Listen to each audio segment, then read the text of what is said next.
नमस्कार, स्वागत आहे तुमचे आमच्या चॅनलमध्ये। आवाज महामुंबईचा, शोध बातमीचा, कौल मनाचा। चला तर मग आमचे चॅनल शेअर करा, लाईक करा आणि सबस्क्राइब करा। धन्यवाद। घागरकोंड बोरावळे गावात पाणी संकट, पावसामुळे जलवाहिनी गेली वाहून। पोलादपूर तालुक्यातील बोरावळे ग्रामपंचायतीस मोठा फटका बसला असून काल झालेल्या जोरदार पावसामुळे मौजे घागरकोंड येथील नदीला पूर आला।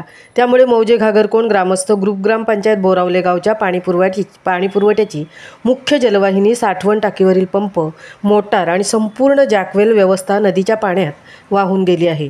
या दुर्घटनेनंतर संबंधित विभागाने तातडीने घटनास्थळी भेट देत पंचनामाही केला आहे। मात्र पावसाळ्याच्या मध्यातच जलवाहिनी नष्ट झाल्याने संपूर्ण गावाला भीषण पाणी टंचाईचा सामना करावा लागत आहे। गावकऱ्यांमध्ये मोठ्या प्रमाणावर नाराजी असून शासनाकडून तात्काळ नवीन जलवाहिनी उभारण्यात यावी असा जोरदार आग्रह केला जात आहे। पाणी ही आमच्या जीवनावश्यक गरज आहे। शासनाने तातडीने कारवाई करून नवीन जलवाहिनी मंजूर करावी अशी मागणी ग्रामस्थांनी केली आहे। सध्या गावात पाण्याचा तुटवडा निर्माण झाला असून पिण्याच्या पाण्यासाठी ग्रामस्थांना शेजारील गावांवर अवलंबून राहावे लागत आहे। पावसाळ्याच्या काळात पुन्हा अशी आपत्ती ओढवू नये यासाठी कायमस्वरूपी आणि अधिक मजबूत जलवाहिनी प्रकल्प उभारण्याची गरज अधोरेखित होत आहे। ग्रामपंचायत आणि ग्रामस्थांच्या संयुक्त प्रयत्नानंतर शासनाने लवकरच सकारात्मक निर्णय घ्यावा अशी अपेक्षा व्यक्त होत आहे। आवाज महामुंबईचा चॅनेलसाठी धनराज गोपाळसह तृप्ती भोईर, पोलादपूर।